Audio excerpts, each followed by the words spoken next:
So I am here at Fisherman's Wharf in Monterey, and I'm spending some time with my stepdaughter, friend, travel companion, Carrieanna. And she's going to talk a little bit about traveling with disabilities. So I'm going to turn it over to her. All right, so if you would please introduce yourself My name is Carrieanna Hess. and tell me a little bit about your travel experience. I have done quite a bit of traveling. I've been very fortunate to travel to many of the United States, including the East Coast, Central, and West Coast, Maine, Washington, D.C., Florida, West Virginia, Iowa, California, of course, Oregon, Washington State, Arizona, just to name a few. That's great. I've And how about outside of the US?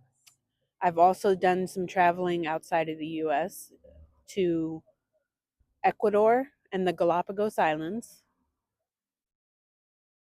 which was lovely. And And I've also been to Amsterdam, Italy, Germany, Sicily, and Paris. and I And know you've done a little cruising. I've cruised to the Eastern Caribbean, including Puerto Rico and St. Martin. And I don't remember where else we went. We also went to St. Thomas. St. Thomas, But that's the right. last cruise we went on, We went to Alaska. which was very awesome. It was an amazing excursion to be able to go up to Alaska and experience the beauty that it offers. It's a whole nother world up there. And that was actually your second time when you and I went. It was your second time going. Correct. So one of the reasons that I asked if you would be willing to be interviewed is because you have some special circumstances that make travel for you a little bit different than it might be for someone like me who's just a senior, but you know, that sort of thing. So tell me a little bit. I'm sorry about all of the bouncing. Uh, It's a little windy out here, which is great. as you can tell, I use a wheelchair to get around, and that has posed some problems in the past. However, we've overcome the challenges and we've traversed many different terrains, including steps, uh, canal boats, um, the Eiffel Tower. Okay, we were talking about some of the many places that you've traveled, and you and I have done quite a bit of traveling together. Actually, we first started traveling together in 2007. Do you remember that? It's been almost 2 decades. Wow. Yeah. I use a wheelchair because I was diagnosed with multiple sclerosis in 2004 at the age of 21, and the disability has progressed to the point where I use a wheelchair 100% of the time.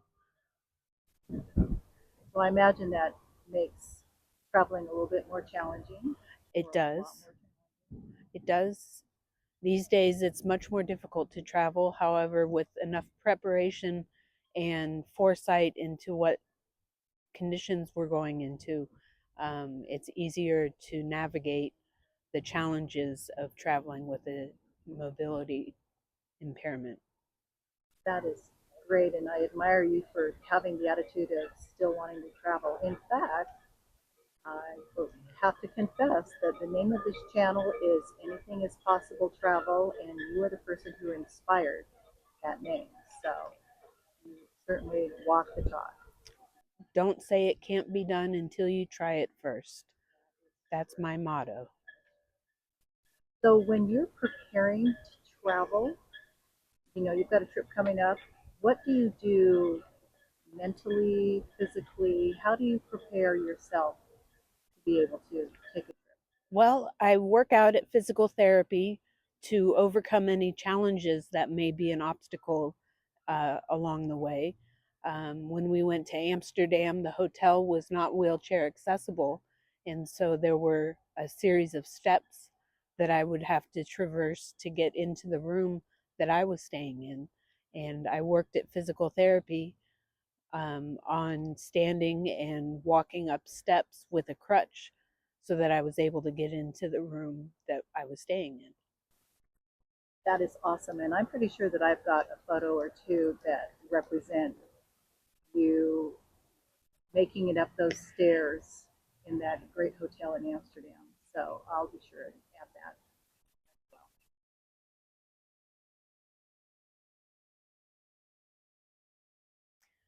We tend to research our activities that we're going to be looking into, as well as the hotel accommodations.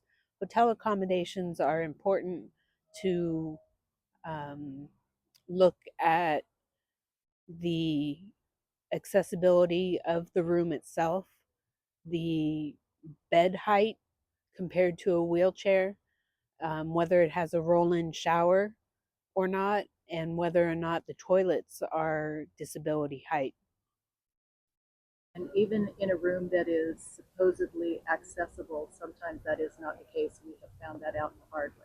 We have. So, yeah, those are all super important things. Well, there's personal care items that I would need that you might not need, that I would pack and be sure to have with me, as well as have enough supplies with me for the time that we're going to be traveling.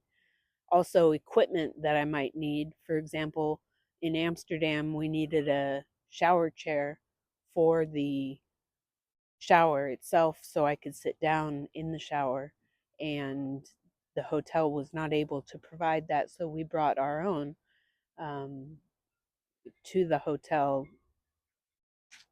Other equipment that I might need include a cane, um,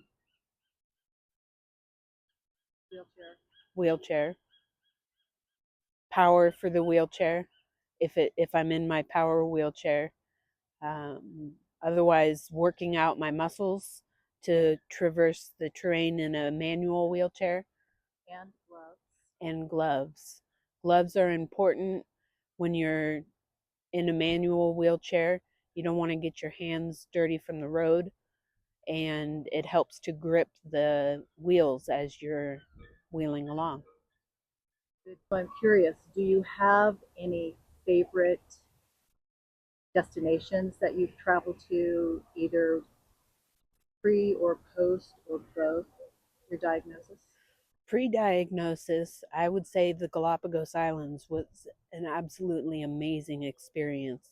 I was 16 years old, and it was a school trip that was put on by a teacher from our high school, and there was about 15 students on this trip from all different grades of high school. And the cruising of the Galapagos Islands is a memorable experience that I will cherish forever. It was absolutely gorgeous. The water is amazingly clear. You can see to the bottom of the ocean in many places. Um, but they've got black sand beaches at some locations, which is unique and different in many ways. Another pre diagnosis story was in 2001 when I went to Italy and Sicily and Germany, and the amazing experience that I had at the Colosseum. It was a very hot day, and we were in the Colosseum looking at all of the architecture that was still available to be seen, and it was just a memorable experience that I will never forget, to be able to walk around inside the Colosseum. Anything else? On that same trip to Italy, we went to Sicily, and one of the excursions that we did off the coast of off the Amalfi Coast actually was we went to Capri, the island of Capri. And that's when and where I fell in with limoncello. Ah, If you know limoncello, you understand. I would say Paris was post diagnosis my one of my favorite places to go to. It was challenging to make it there, but the challenges were well worth it. One experience that I will never forget was going to the top of the Eiffel Tower, even though I showed up in a wheelchair. I, you and I went to the Eiffel Tower with my manual wheelchair and one loft strand crutch. And we were told that we could only go to the second level of the Eiffel Tower because I had come with a wheelchair. And we were both expecting to be able to go to the very top, or hoping to, anyways. And when we got to the second level, we were discussing ways to get me to the top of the Eiffel Tower since I had come all that way. Was there a possibility that I could make it up to the top myself? And it was my birthday. Um, so, as we're discussing what we would do with the wheelchair, which was a rental, we didn't want to leave it unattended because it wasn't ours personally. And a gentleman overheard us talking about what we were going to do and the fact that I wanted to get to the top. And he came over and said, if you think that you can traverse the 14 steps to the next level to catch the elevator to the top, I will stay here with your wheelchair so that you can have that experience. It turns out he was from Southern California. But without his help, I wouldn't have made it to the top of the Eiffel Tower, which was a glorious experience and another one that I will cherish and never forget.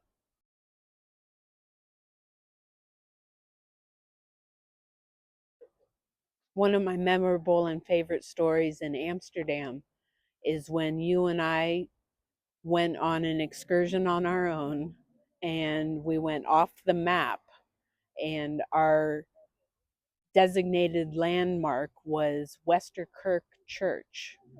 And that was the only way we knew how to get back to our hotel, was by spotting Westerkerk Church and following the roads to lead that led to it, which brought us back to our hotel.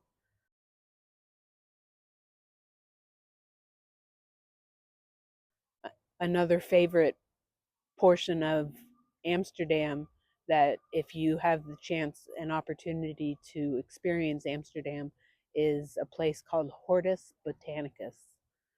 It is accessible, it is beautiful, it is unique.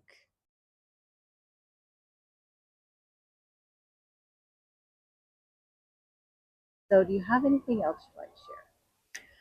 I would say if you have the desire to travel somewhere, don't say you can't do it just because there might be challenges presented to you in planning. Once you get there, it's well worth it, and I would highly recommend traveling anywhere in the world, because staying in your own backyard is limiting and experiencing the world is eye-opening.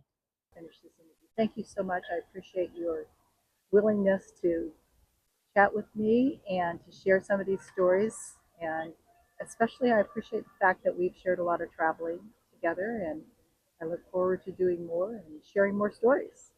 So, You're most welcome. all right. Bye from Monterey.